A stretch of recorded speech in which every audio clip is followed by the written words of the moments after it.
I've seen things in my village that nobody would believe. Things that make you question what's real and what isn't. A year ago, I thought I had gotten away with it. Nobody knew. Nobody would ever know. But last night, something showed up at my doorstep that reminded me my secrets never stay buried. It started on a freezing winter night in West Village. I was woken up by a scream. My daughter-in-law cradling her son, pale and cold. Just 2 days ago, the boy had a simple cold, the herbalist said. 2 days later, he was dead. I thought grief was enough to break me, but it wasn't grief. It was something else. Something watching me. And by the end of the night, I realized that what I'd done a year ago was coming back for me. In a freezing winter midnight at West Village, a remote settlement in the northern delta, the chilling wail of a young woman suddenly pierced through the residence of Chief Titch. "Oh, my son, wake up, please. Don't scare me like this." Lion, the chief's daughter-in-law, screamed as she cradled the cold corpse of her young son. Her husband, Duong, sat beside her, his eyes hollow with grief. Their son, Lam, the chief's only grandson, had passed away so abruptly. He had only been ill for 2 days. The local herbalist, Dr. Kim, had diagnosed it as a simple cold and prescribed some tonic, assuring the family there was no cause for alarm.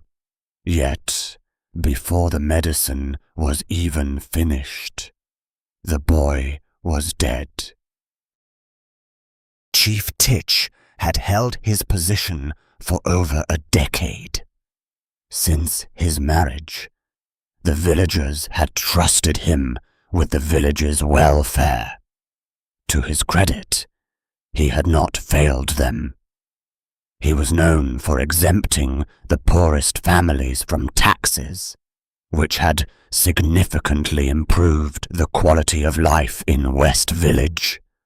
Robbery and violence over food had become things of the past. To the villagers, Chief Titch was a benevolent official. His only flaw was a notorious weakness for beautiful women, though this habit had been strictly suppressed by his wife, Madame Titch. She was famous for being the most fearsome and sharp-tongued woman in the village. Her screeching scoldings were enough to give anyone a splitting headache, and the villagers often prayed that Chief Titch and Duong wouldn't do anything to provoke her. However, a few days prior, while visiting the district chief's house, Chief Titch's wandering eye had been caught by Nga, the host's daughter, a beautiful woman in her 20s. She had recently returned home with her young son after a tragedy in her husband's family. As the saying goes, a woman with one child is as alluring as a sunrise, and the chief couldn't resist staring. Madame Titch, noticing his lustful gaze, had pinched him repeatedly to snap him out of it. Since returning home, she had not let him hear the end of it. Back in the present, Chief Titch stood stunned by his grandson's death. A vague, unsettling dread began to stir in his heart, though he masked it with a stern exterior. He signaled Duong to take Lien to their room, fearing her tears falling on the corpse, a dire taboo that might prevent the soul from passing on. Lien, her eyes swollen and red, clung to the boy until the servants, Ha and Tu, were ordered to forcibly pull her away. Lam was only 5 years old. His funeral was held the next morning, quiet and brief, as was the custom for children. In the days that followed, a heavy gloom settled over the household. Madam Titch wept over the boy's toys, while Chief Titch struggled with village ledgers as the Lunar New Year approached. Many families had yet to pay their taxes, and the stress was mounting. Lien remained bedridden, refusing to eat, which worried Duong deeply. That night, Chief Titch tossed and turned, unable to find sleep.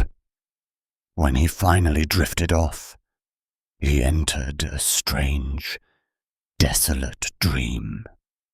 He stood in a barren wasteland shrouded in thick mist. In the distance, a woman stood with her back to him. "Excuse me, miss," he called out, his voice trembling. "Where am I?" The woman slowly turned. Her face was obscured by long, matted hair, her presence radiating a supernatural malice. Chief Titch recoiled. Who are you?" A ghastly, guttural laugh echoed through the void. "You will know soon enough." She vanished into the mist, leaving him shouting into the darkness until a sharp slap to his face jolted him awake. It was Madame Titch. She had woken up and heard him calling out to a woman in his sleep. Assuming it was a romantic dream, she launched into a tirade. Chief Titch, rattled by the nightmare, couldn't bear her screeching. He left the room to drink cold tea, staring into the winter night, haunted by an unspoken memory. 2 days later, Chief Titch set out for the provincial capital with his servant, Ha. They took a shortcut through Azar village. While resting at a tea stall under an ancient banyan tree, they overheard the local men gossiping. "I'm telling you," one man said. "Ever since Sao buried that body, his family hasn't wanted for anything. She's definitely blessing him. His crops are twice as good as anyone else's."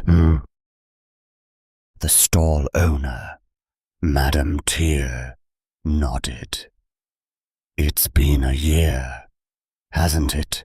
I still remember when they pulled that corpse from the river. I'm still terrified. Poor soul to die like that, and without a head.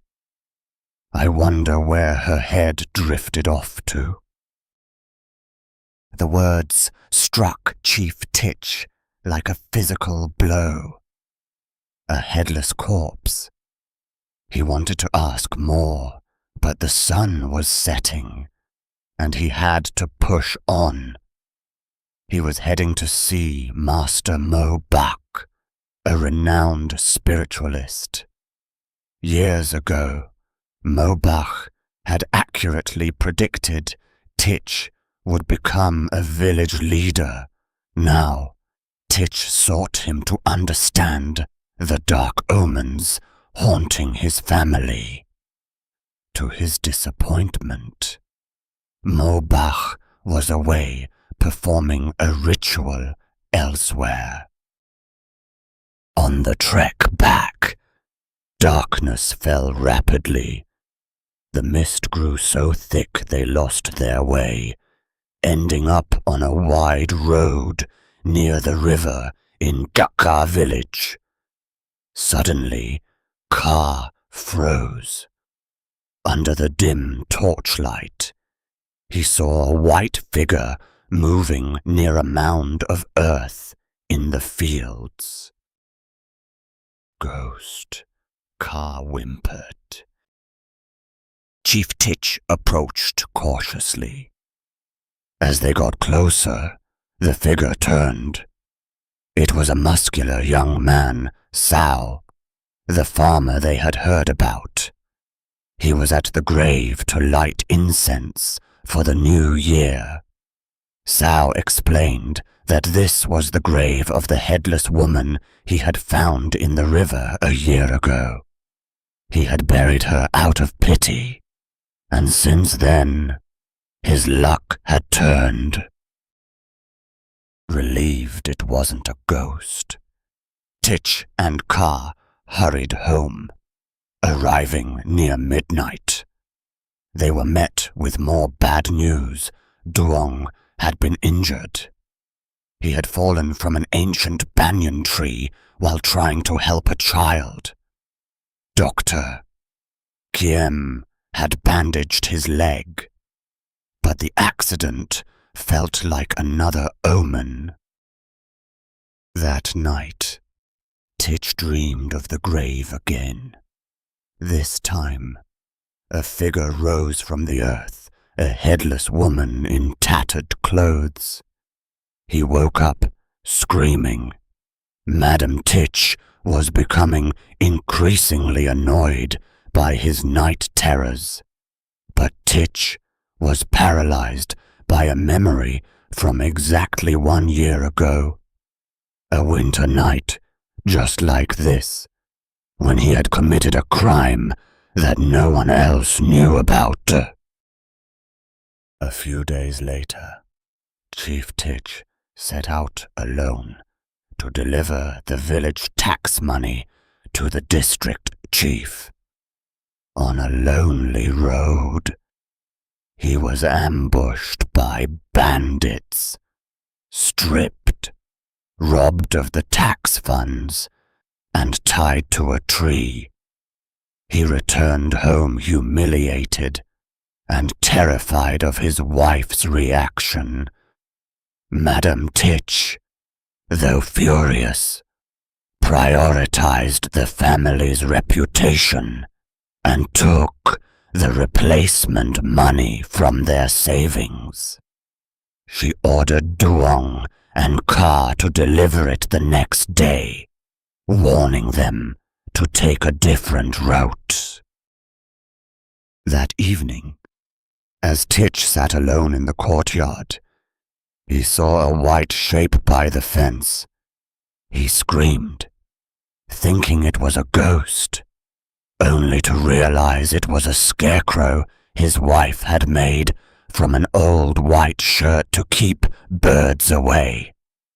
But the psychological toll was mounting. He didn't know that the vengeful spirit from the grave in Zar village had followed him home. The next morning, Chief Titch fell into a high fever. He began thrashing in bed, shouting, "Get out! Leave me alone! Doctor!" Kiem was called again, noting that Titch's pulse was erratic and chaotic. Meanwhile, at the other end of the village, a gruesome discovery was made. A dog belonging to a man named Mr. Thwok had dragged a human skull into the courtyard. Thwok's son, Hip, and their neighbor's son, Hung, followed the dog back to its source, the overgrown garden of a woman named Phuong. Phuong had been a beautiful woman who lived alone after her mother's death. A year ago, she had vanished. The villagers assumed she had simply left the village. Now, the dog began digging in her garden. The stench of decay was overwhelming. Though they didn't find the rest of the body, the presence of the skull in Phuong's yard suggested a horrific end. They decided to bring the skull to Chief Titch to report the crime. But when they arrived at the chief's house, they found chaos. Duong had fallen from the roof while repairing tiles and was unconscious, bleeding profusely. When Chief Titch saw the group arriving with a sack and heard the news of his son's accident, he broke down completely. "It's her. She's back for revenge. I've killed my own family," he wailed, descending into a state of madness. Ha! The servant suddenly connected the dots. He remembered the story of the headless corpse from Zar village. He realized the skull from Phuong's garden and the headless body in the river were likely the same person. The villagers, led by Mr. Thwok, went to Zar village, confirmed the details with Sao, and exhumed the body. As they brought the coffin back to West Village to reunite the head with the body, Chief Titch ran out and threw himself in the dirt before it. "I beg you, Phuong, take me, but spare my son." The truth finally came out. A year ago, Titch had gone to Phuong's house to collect taxes. Finding her alone, he had attempted to assault her. In the struggle, she fell and hit her head on a brick. Panicked, Titch had smothered her with a pillow to ensure she was dead. To hide the identity of the victim, he had decapitated the body, burying the head in her garden and throwing the torso into the river. Master Mobach, who happened to be passing through the village, witnessed the confession. He saw the massive dark aura surrounding Titch. The spirit of Phuong had become a vengeful demon Kui. Her hatred was so deep, she no longer recognized friends. She only wanted to erase Titch's entire bloodline. Mobach performed a grueling 3-day ritual to appease the spirit. He managed to convince Phuong to let go of her hatred, but she refused to cross over. Instead, She chose to remain as a spiritual servant to Mobach, wanting to witness Titch's ultimate downfall. Chief Titch was arrested and taken to the district prison. Before he could be executed, he was found dead in his cell, having hanged himself. It was said that every night he was haunted by the vision of a headless woman standing at the foot of his bed. He couldn't close his eyes without seeing his crime. Fong's spirit watched from the shadows as his soul was taken by the underworld gods to face eternal punishment in the boiling cauldrons of hell. With the fire of revenge finally extinguished in her eyes, she returned to her studies under Master Mobach, hoping that one day she might finally find the peace to reincarnate.